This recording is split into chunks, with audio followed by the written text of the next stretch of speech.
नमस्कार दोस्तों, स्वागत है आपका एक बार फिर मेरे YouTube चैनल ओरिजिनल विद चंचल में और मेरे फेसबुक पेज ओरिजिनल विद चंचल में। तो नमस्कार, आदाब, सत श्री अकाल। आज मैं आपके पास एक ऐसी जानकारी लेके आया हूँ जिसको सुनने के बाद शायद उत्तराखंड के लोगों को तो शायद मालूम हो, कुछ लोगों को शायद मालूम भी हो। मैं चाहता हूँ कि अन्य राज्य के लोगों को भी इसके बारे में पता लगे। हमारे उत्तराखंड के, हमारे कुमाऊँ के एक ऐसे व्यक्ति के बारे में जिनकी प्रतिभा के बारे में अगर आप सुनोगे तो आप हैरान रह जाओगे कि उस ज़माने में करीब 150 साल पहले बिना किसी गूगल मैप के, बिना किसी जीपीएस के एक व्यक्ति पैदल यात्रा करके जो पूरे तिब्बत का नक्शा तैयार कर देता है। तो उसके बारे में आपको थोड़ा सा बताऊंगा और संक्षेप में बताऊंगा, क्योंकि कहानी तो बहुत बड़ी है लेकिन उसको बहुत वक्त लग जाएगा। मैं आपको संक्षेप में बताता हूँ। तो दोस्तों, कहानी शुरू होती है आज से करीब 150 साल पहले, जब जोहार घाटी में, जो हमारा सीमावर्ती क्षेत्र है मिलम, जो कि तिब्बत की सीमा से, चाइना की सीमा से लगा हुआ है, वहाँ पर एक छोटे से गरीब परिवार में एक बच्चा जन्म लेता है। और जब वो बड़ा होता है, काफ़ी संघर्ष करने के बाद, व्यापार करने के बाद, वो हर जगह सफल हो जाता है बेचारा।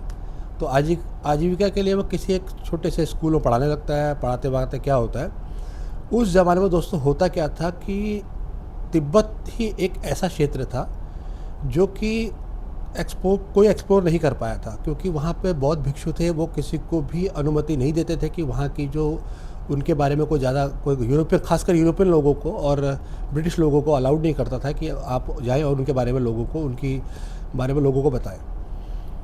तो फिर वहाँ पर माउंट गोमरी उस ज़माने में जो थे, उन्होंने उनको तलाश थी ऐसे व्यक्ति की जो कि इसके बारे में थोड़े बहुत जानकारी रखता हो, तो और बिल्कुल उनकी वेशभूषा ऐसी हो कि ताकि तिब्बत के लोग शक ना कर सकें, उनको वहाँ की जो भाषा है वो उसकी जानकारी हो। तो उन्होंने इनको नियुक्त किया, श्री नैन सिंह रावत जी, जिनको पंडितों का पंडित भी कहते हैं, पंडित नैन सिंह रावत। एक ऐसा नाम दोस्तों कि मैं बयां भी नहीं कर सकता, इतनी उपलब्धियाँ उनके नाम पर। मैं थोड़े से उसमें आपको बता देता हूँ। तो आप कहोगे कि आप पंडित भी बोल रहे हो, फिर नैन सिंह रावत जी भी बोल रहे हो। तो यहाँ पर पंडित शब्द से कोई धर्मगुरु के उसमें नहीं है। पंडित उपाधि अंग्रेज उस ज़माने में उन लोगों को देते थे जो कि ब्रिटिश सर्वे ऑफ इंडिया के लिए काम करते थे। तो जैसा हमने पिक्चरों में देखते हैं, जेम्स बॉन्ड की पिक्चरों में, तो ये असल जीवन के जेम्स बॉन्ड हुआ करते थे। तो इनका जन्म 1830 में हुआ था। इन्होंने प्रारंभिक शिक्षा जो थी वहीं पर अपने मिलम घाटी, जो कुमाऊँ में पड़ता है, सीमावर्ती क्षेत्र है। उस ज़माने में होता क्या था, तिब्बत से व्यापारिक रिश्ते थे भारत के। तो वहाँ से हम लोग आयात और निर्यात का काम चलता था। वो लोग यहाँ पर ऊन वगैरह देते थे और यहाँ से मसाले वगैरह ले आते थे तिब्बत के लिए। तो ये सब चलता रहा। उसके बाद जब ब्रिटिश गवर्नमेंट क्या चाहती थी कि वो हर कोई, मतलब उस ज़माने में क्या था कि कुछ रशियन कंट्रीज़, कुछ जर्मन के लोग और ब्रिटिश का, इनके बीच में एक प्रतिस्पर्धा थी कि तिब्बत को नक्शे पर सबसे पहले कौन लेके आएगा। तो कार्य सौंपा गया इनको, पंडित नैन सिंह रावत जी को, जिन्होंने इस कार्य को बखूबी निभाया। तो अब मैं बताता हूँ इनके पास क्या क्या। लोग कहते हैं कि उन्होंने नापा कैसे, जब उनके पास कुछ नहीं था, उपकरण उस ज़माने में नहीं हुआ करते थे, आधुनिक उपकरण। तो इनके पास एक माला हुआ करती थी जिसमें कि हम लोग 108 मन के होते हैं। तो जैसे हम लोग जय श्री राम ये सब पढ़ते हैं, इनकी माला में मात्र 100 मन के हुआ करते थे, जिसमें कि 100वां मन का जो होता था बड़ा होता था। तो जैसे ही माला कंप्लीट होती थी, पूरी होती थी, तो बड़ा मन का ये जो था उसको खिसका देते थे। तो इसके जब 100 मन के पूरे होने का मतलब 10,000 कदम, और लगभग उस हिसाब से इनकी दूरी होती थी करीब करीब 5 मील। तो इन्होंने अपने पूरे जीवन में, जो अपनी यात्राओं में, 31,60,000 कदम पूरे किए थे। आप यकीन करेंगे। और इनकी जो सबसे बड़ी यात्रा थी वो लेह से लासा होते हुए असम तक की यात्रा थी। वो सबसे जो महत्वपूर्ण यात्राओं में गिनी जाती है वो है। तो दोस्तों, ये थी उनकी कहानी। अब इनकी अगर आप उपलब्धियां बताएं तो इनको कोई ओरिजिनल पंडित कहता था, कोई पंडितों का पंडित कहता था। इनको पेट्रॉन गोल्ड मेडल से भी सम्मानित किया गया, जो कि बहुत कम लोगों को मिलता है। इनके नाम पर सन 2004 में डाक टिकट भी किया। उसके बाद 2017 में गूगल ने जो आप सोचिए कितनी बड़ी उपलब्धि कि गूगल ने 2017 में इनको अपने डूडर पे, इनके जन्मदिन पे, इनके अपने डूडर पे भी इनके बारे में लिखा। तो नमन है ऐसे सपूत को जिनका नाम और इतनी सटीक जानकारी, जो कि आज के गूगल मैप्स में देख लीजिए आप, जीपीएस के हिसाब से उनके जो गणना थी वो एकदम सटीक बैठती है। और ये उन लोगों के लिए जो हमारे खेल प्रेमी, जो क्रिकेट खेलते हैं। तो दोस्तों आज जो आपने कभी सोचा होगा, ये क्रिकेट बैट जो होते हैं, हम लोग हमारे जो खिलाड़ी, अंतर्राष्ट्रीय खिलाड़ी खेलते हैं, हम लोग खुद खेलते हैं, मैं भी खेलता हूँ क्रिकेट, सब लोग खेलते हैं। तो ये क्रिकेट बैट बनते का कैसे हैं और कितने प्रकार के होते हैं, तो मैं आपको बता दूं कि जैसे कि ये क्रिकेट जो है इंग्लैंड का राष्ट्रीय खेल है, तो इसलिए उनके ही द्वारा ये शुरू किया गया। तो आज भी पूरे वर्ल्ड में जो बल्ले बनते हैं, जो लकड़ी उसमें इस्तेमाल होती है, वो मैक्सिमम लकड़ी जो है वो इंग्लैंड से ही इंपोर्ट होती है, इंग्लैंड से ही आयात होती है। और वो लकड़ी दोस्तों इंडिया में मंगाकर उसको कंप्रेस करके उसके बल्ले बनते हैं। तो उसको इंग्लिश विलो बैट्स बोलते हैं, जो कि सबसे ज़्यादा फेमस है और बहुत महंगे होते हैं। वो विलो जो होता है, लकड़ी जो होती है बहुत महंगी होती है, क्योंकि वो बाहर से आती है। इंडिया में जो बल्ले बनते हैं वो खासकर कश्मीर वगैरह के बल्ले हैं, मतलब कश्मीर की लकड़ी इस्तेमाल होती है, तो कश्मीरी विलो के बैट्स होते हैं। अब जैसे आपको बता दूं कि उस सबसे पहले जो इंग्लैंड ही इसमें क्रिकेट के बैट बनाता था, तो 1969 के आसपास मेरठ में सरीन स्पोर्ट्स करके दुकान है, मतलब एक इंडस्ट्री है, अब तो बहुत बड़ी इंडस्ट्री है वो। आज पूरे वर्ल्ड में एसएस के बल्ले फेमस है, जो हम देखते हैं ना क्रिकेट बैट्स में खेलते हैं, एसएस के बैट से अब तो बाहर के खिलाड़ी भी लेने लग गए, एसएस के बैट बहुत फेमस हैं।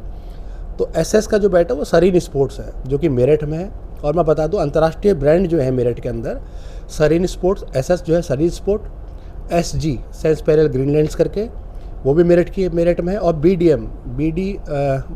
BD Mahajan and sons. तो ये सारी, ये तीनों की तीनों जो फैक्ट्रियां हैं, जो इंडस्ट्री है, वो मेरठ में है। मेरठ के बल्ले पूरे वर्ल्ड में फेमस हैं आज भी। और एक ब्रांड है जो जालंधर में बनता है, डीएससी करके है, वो जालंधर का ब्रांड है। तो दोस्तों ये है। अब उसमें क्या होता है, क्रिकेट के जो बैट है, वो जो इंग्लिश विलो है, उसमें क्या होता है, वो बहुत हल्की लकड़ी होती है, मतलब बहुत मजबूत और वजन में कम। तो करीब 1 से 1.5 किलो के आसपास जो बैट इस्तेमाल होते हैं, 1 किलो 200 ग्राम, 1 किलो 300 ग्राम, 1.5 किलो के आसपास जो बैट इस्तेमाल होते हैं, वो काफ़ी हल्के, अगर पकड़ के आपको वैसे काफ़ी हल्के माने जाते हैं। कश्मीर विलो की लकड़ी जो है मजबूत तो है, मगर लेकिन वो अगर उसको ज़्यादा कंप्रेस करें तो वजन ज़्यादा होने के कारण वो खाली डोमेस्टिक जो हमारे बच्चे खेलते हैं क्रिकेट बैट से प्रैक्टिस के लिए, वो होता है।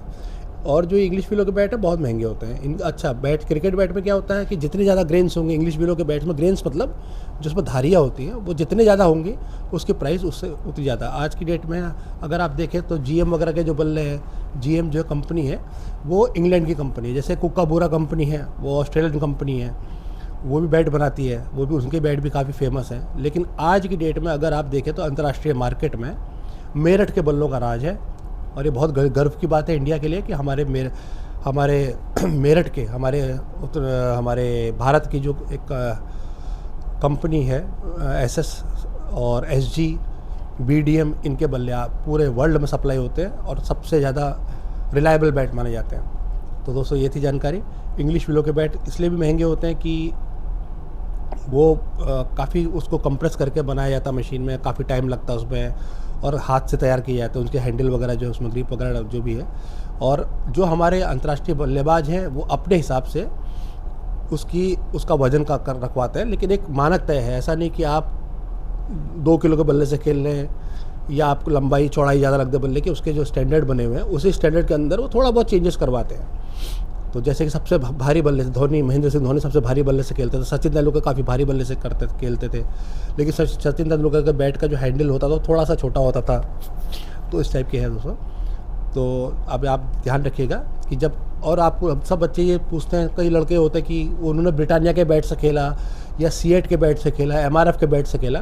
दोस्तों बैट इन्हीं 3 कंपनियों के होते हैं या 3 से 4 कंपनी के होते हैं। तो जैसे BAS कंपनी है, बीट ऑल स्पोर्ट्स, जो कि पंजाब की कंपनी है, जिसने कि महेंद्र सिंह धोनी को उस टाइम पे स्पॉन्सर किया था। आपने देखा होगा पिक्चर में, मूवी में, तो वो उन्होंने स्पॉन्सर किया था। उन्होंने अपने स्पोर्ट्स के सामान, BS बहुत सारे स्पोर्ट्स के सामान बनाते हैं। एसएस भी अब बहुत सारी चीज़ें बनाते हैं, क्रिकेट बैट हैं, बॉल्स हैं, उनकी यूनिफॉर्म्स हैं, क्रिकेट के बहुत सारा प्रोडक्ट वो लोग करने लगे। एसजी भी बहुत सारे जो क्रिकेट के गियर्स हैं वो बनाते हैं।